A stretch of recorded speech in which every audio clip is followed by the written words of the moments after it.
Well, Trump has just announced that phase one of the peace planning between Hamas and Israel is underway.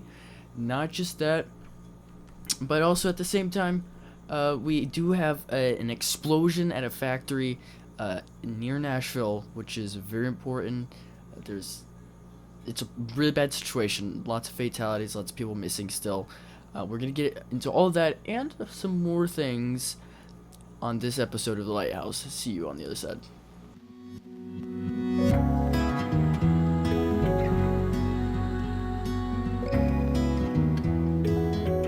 Trump has repeatedly shown us the way to win, not just, nationally, but also internationally.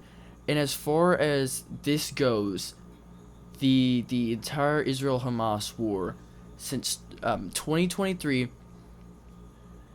has just been something that's like divided everyone.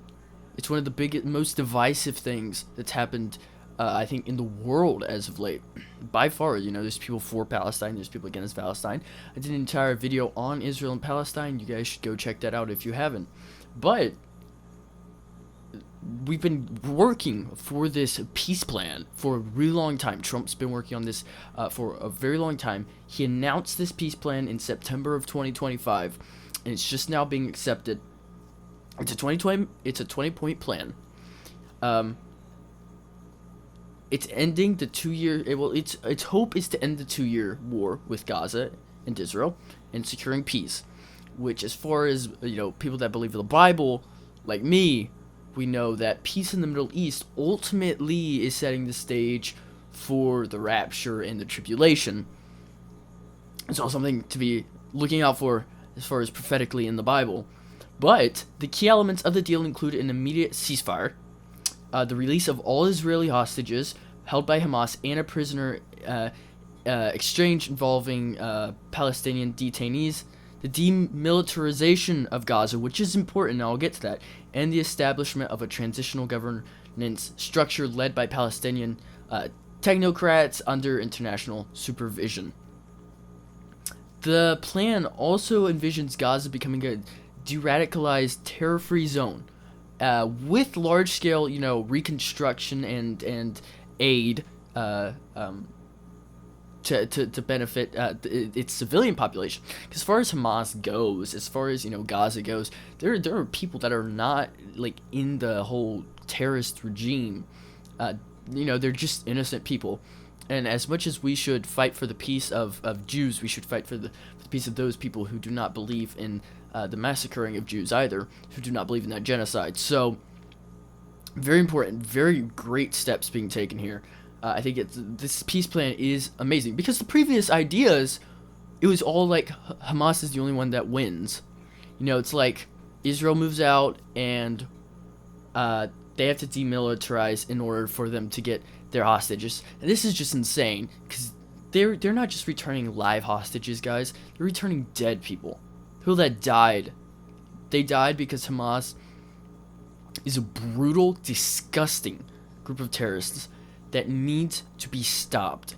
And by letting them go on, you've encouraged terrorism. By saying free Palestine, by showing how not smart you are and how little you think, you're also, I think subconsciously, also saying I'm okay, encouraging this terrorism, which is exactly what Hamas does. They're a terrorist group targeting Jews who have done nothing, Jews who are totally innocent, just disgusting stuff. And this war has been going on for so long. I believe Monday is going to be like the 2nd-year anniversary. It's just insane. It's been going on so long, and we're finally seeing an end to it, and in a really great way. The proposal actually had a deadline of October 5th. October 5th. I'm recording this on October 10th. So, 5 days, basically, after the deadline, Trump warned that he would completely obliterate Hamas if they refused to give up control. October 3rd, Hamas did agree to release all the hostages and to hand over the Gaza administration to independent technocrats, but did not fully agree to disarm, or relinquish their influence. Despite some continued Israeli military actions, By October 8th, the first phase of the deal was signed. Alive hostages were to be released within 72 hours in exchange for 2,000 Palestinian prisoners. This included 250 life sentences, by the way. And Israel would also withdraw its forces to designated lines in Gaza. So, huge big steps. I mean, just 5 days after Gaza accepted it, they also, there's huge steps here to improve what they're doing.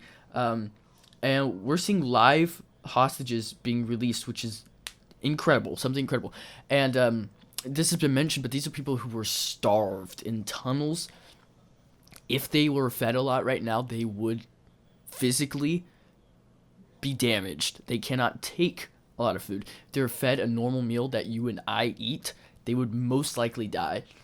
They are so starved, and it's just insane that anyone would align themselves with this and be okay with it, because it's not okay. It's not okay what's going on. Not at all. Not at all okay.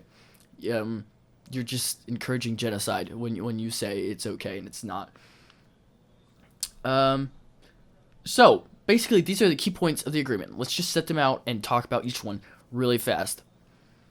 Immediate ceasefire and suspension of military operations. We stop all fighting. All right, we're just gonna come together. We've talked about the peace deal. Now we want an immediate ceasefire. We want to end it.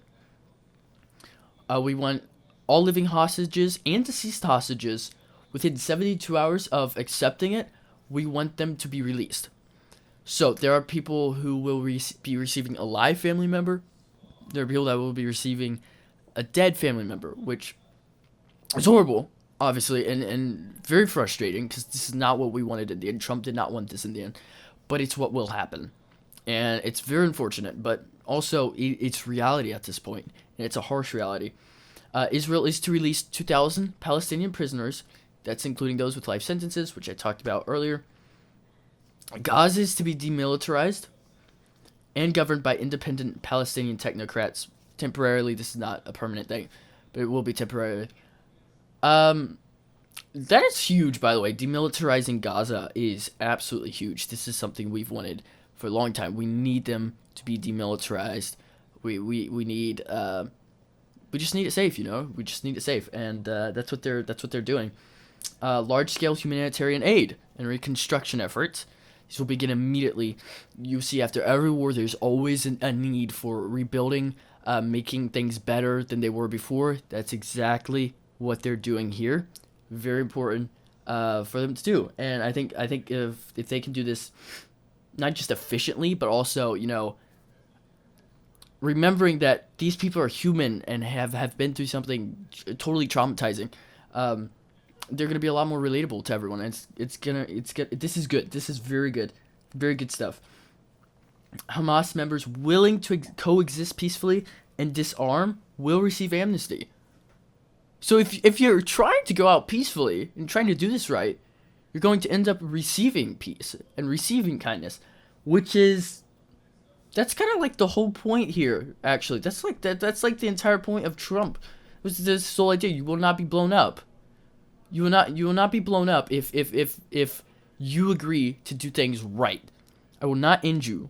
You will live peaceably if you do things right, and that's his whole goal here. And that's something, anyone who hates Trump, you need to focus on that. Do not just hate him just because you want to. Look at what the things he's done, and one of them is bringing peace to the Middle East. I mean, that's hard. That is a difficult task to do, and he's done it. Obviously, we know there are greater powers at play, but he has done that. So please, like, take that into consideration. Safe passage for Hamas members wishing to leave Gaza. Right, we know there are people who would hate that, so obviously trying to guarantee them safe passage. And U.S. is going to actively ensure Israel's security post-agreement. So we're going to make sure Israel's totally fine. Now, there's a lot of people having beef, okay, with Israel. People saying that Israel perhaps caused Charlie Kirk's assassination, that Israel has, you know, this long, like, kind of deep state idea. Maybe I should just go study that, like, solitarily and just, like, get my ideas on that. But I don't know how I feel about that. I really don't know how I feel like that, and I'm gonna have to look into that more, kind of decide where I'm at on that. But as far as I know, the Bible says to pray for the peace of Jerusalem. Um, it talks about blessing those who bless Israel. So really, I'm not going to say that Israel is the enemy here. And as far as I can see, they aren't the enemy. So I'm not going to treat them like one until I have further evidence, of them being the enemy. Have they done everything right? No. I mean, nobody's perfect, obviously. I mean, they've probably done many things that are just incorrectly. But that you cannot just go throwing, like, go pointing fingers like that. That's not how you're supposed to do it. And as far as conspiracy theories go, maybe I'll jump on those boats a little bit, but I'll do that when I see real hard evidence, which I might yet. Moving on a little bit here, the factory explosion that happened near Nashville. This occurred Friday morning, October 10th, 2025, at Accurate Energetic Systems, an explosives manufacturing plant located just about 60 miles southwest of Nashville, Tennessee, near the Hickman and Humphreys County line. The explosion took place at about 7:48 a.m., and it caused a massive blast that was felt miles away and destroyed one entire building at the site. At the time of the explosion, there were 19 employees inside of the facility, all of whom were unaccounted for, according to officials. Multiple fatalities have actually been confirmed, though exact numbers have not yet been disclosed, so we're obviously going to be waiting on that.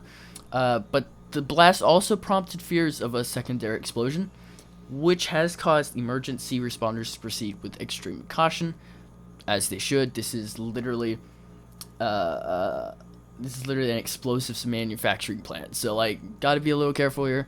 Gotta make sure everything's going according to plan. Let's hope everyone's. I mean, as far as those that are missing, let's hope they are okay. And let's be in prayer for the family of those that have deceased family members and friends throughout this. This is not cool. This is horrible. And guys, reality just continues to slap. I mean, life just goes. Life just disappears. Don't waste your life. Please don't waste your life. Please don't sit around doing nothing, guys, because at the end of the day, I mean, why are you here? Why are you living your life? What on earth are you doing? Life could end right now, and you're just sitting there doing nothing. And get up, move, make things happen. Go forward in life. The world's gonna be much better place for it if you just go forward in life. But that just shows how fast life can go. Make sure you're in the right place. The site produced military-grade explosives for customers that include the U.S. Department of Defense and Homeland Security. So big deal stuff. The explosion caused significant damage and extensive emergency response from agencies such as the Bureau of Alcohol, Tobacco, Firearms, and Explosives, which is ATF, Homeland Security, and Tennessee Bureau of Investigation, and obviously local sheriff offices. Why? Because you don't just need like ambulances and people carried out and helped. You also need an investigation as to why this is happening. As far as we know, it was nothing planned, but it could have been, and so America's been through enough where we can take the right precautions at this point and make sure things are not more suspicious than they seem. Obviously, it always takes a good bit of digging because you can't just assume that everything was all right. There's always a bit of you that has to have some doubt as to what happened. But yeah, people just it literally shook the ground. The sound of the explosion was incredibly deafening. But let's be in prayer for those families. Horrible stuff. It's just very sad, and yeah, life can go at any point. Beyond that, though, America, we have so much going on, and then there's this little case, Trump being Trump, right? It's very interesting the way he does things, and maybe here I'm going to have to say I don't totally agree, but we'll see. New York Attorney General Letitia James. She's a prominent political opponent, actually, of Donald Trump. She was indicted on mortgage fraud charges. Basically, On October 9th, 2025, which was Thursday, day before today, a federal grand jury in Alexandria, Virginia, charged James with 2 felony counts. The counts are bank fraud and providing false information to financial institution. Now, why are people kind of suspicious about this? Why are they kind of wondering, like, what on earth is going on? You know, why is this happening all of a sudden? Well, the indictment, as far as that goes, claims that she made a false declaration related to a mortgage for a property she had purchased in Norfolk, Virginia. And this was in 2020.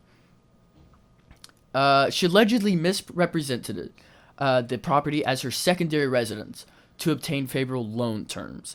So she's not going to have to pay as much interest, things like that, if this is her secondary residence or considered her secondary residence, even though she did not live in the home. She actually rented it out to her family. So that is scandalous, obviously. That is a scandal. You've lied so that you do not have to pay as much, and then you actually rent it out to family, which is insane. That's actually insane. That's almost hilarious, actually. That's almost funny. This misrepresentation actually allowed her to secure a lower mortgage rate and improperly benefit financially by approximately $18,933 over the loan period. Did she do something wrong? Yes. Is an indictment necessary? I don't know. I feel like there's bigger things going on in the country right now, though. Like, I feel like there's a lot more happening. You know, like, we're shut down right now. You know, peace in the Middle East. You know, illegal immigration. Pizza delivery drivers being prayed over by pastors. I mean, there's a lot of bigger stuff going on, and there's randomly this, because the case does seem to be politically charged. Like, it doesn't seem to be just like an idea of justice, you know, and let's do this right, and let's make sure that everyone's receiving the justice that they deserve. It's like she was kind of in a civil fraud case against President Trump and his company. Many actually view this indictment as retaliation, with President Trump publicly calling for criminal charges against James following her legal actions related to him. So, basically, by James calling Trump a criminal, Trump called her a criminal and now is indicting her. Basically, justification meets fact, and boom. That's all you need. You just need justification for his actions. That's all Trump needed, was justification. Basically, James denied the charges, calling them baseless, and accused President Trump of weaponizing the justice system for political retribution. She's scheduled to appear in court October 24th, 2025. And is this politically charged? Probably, yeah. It's Trump. It's probably politically charged. He's probably, snickering, trolling. Trolling is his thing. He loves trolling. But, I mean, undoubtedly, he does not like this lady. He does not like her. So it's clear that he obviously had an idea here. It's Trump. It's Trump. I cannot, defend him or anything. She did post, actually, February of 2024, and I quote, "Roses are red, violets are blue. No one is above the law, even when you think the rules don't apply to you. Happy Valentine's Day." She should never be a rapper. Ever. That would not be good if she was a rapper. I would not be listening to her music. That was, bad meter. That wasn't iambic. That was idiotic, but that's just crazy, actually. But oh, how the tables have turned. Trump is now indicting you. Enjoy that. Yeah, it's probably politically charged. It probably is, yeah. I'm not even gonna try to excuse that. It's probably politically charged. But at the same time, she did do something wrong, so she deserves the right, the justice that Americans are promised. But at the same time, it's definitely politically charged. Yeah, that's Trump for you. You don't go against Trump and and then not regret it. You definitely will end up regretting it at some point. But speaking of the government, the U.S. government is still shut down. We're in its the 10th day as of October 10th. Wow. Why are we still shut down? Well, there's no resolution in sight. I mean, that's the thing. That's the thing I'm talking about. Like, there's no resolution in sight. Again, the shutdown began after Congress failed to pass a funding measure by the deadline, and the Senate has rejected the House's continuing resolution 7 times so far. Wow, that's a lot. That's crazy, actually. That's 7 times. That's the number of perfection. We should have gotten on to 7, and everyone would have laughed and been like, "Yo, this is great." Nope, not gonna do that. We're just gonna keep us shut down. That's great. The House, controlled by Republicans, passed the budget resolution, but the Senate and Democrats have not agreed, leaving the government partially closed. Partially, more than partially, but it's hurting a lot of people. Like, we gotta open up the government, guys. I've had enough of this. This is actually insane. Please open up the government, because here's the deal. One of the big things is funding for healthcare for illegal immigrants. Illegal immigrants. This cannot be happening. We cannot be holding the government shut for this. It cannot be closed for this, guys. We have to open it back up. That's unacceptable.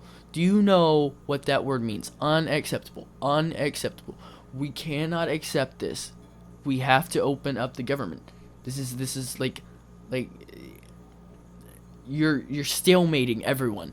Nobody can move. Nobody's getting paid. Nobody really wants to work. So you're just basically letting everything fall apart and rot.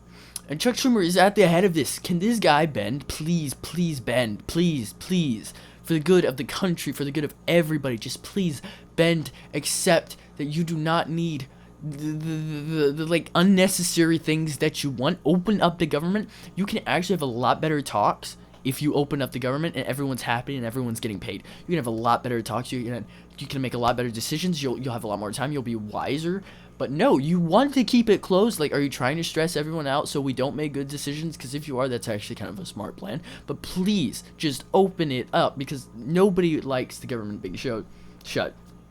Amid the shutdown, the administration under President Donald J. Trump has started reduction in force, which RIF, I guess you can kind of acronym it, meaning layoffs are being sent to federal employees in several departments, including Treasury, Homeland Security, Health and Human Services, Interior, and Commerce.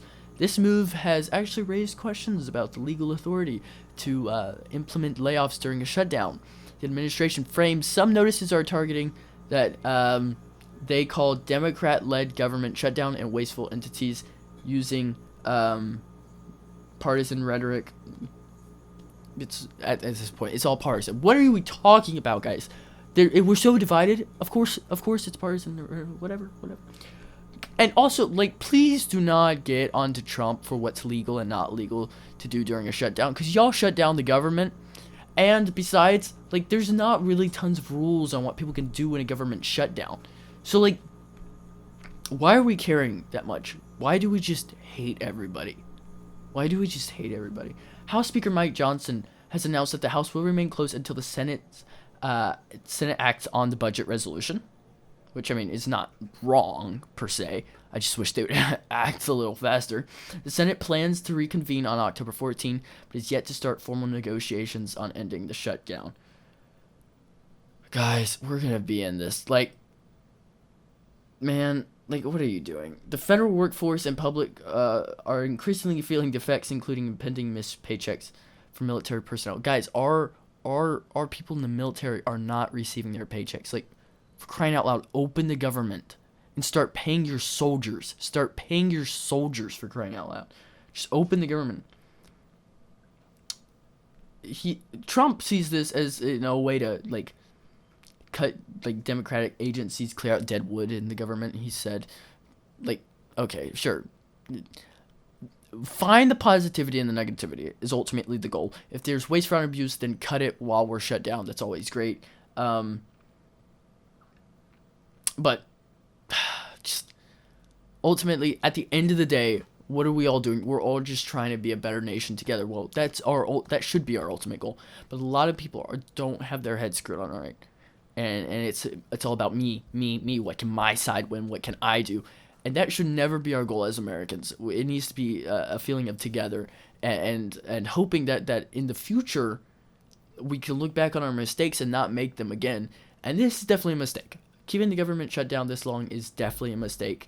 And I hope to see us get better throughout it all. And I hope that people start understanding what's good about this and what's bad about it. And that's just a lot more bad. There's a lot more harm happening.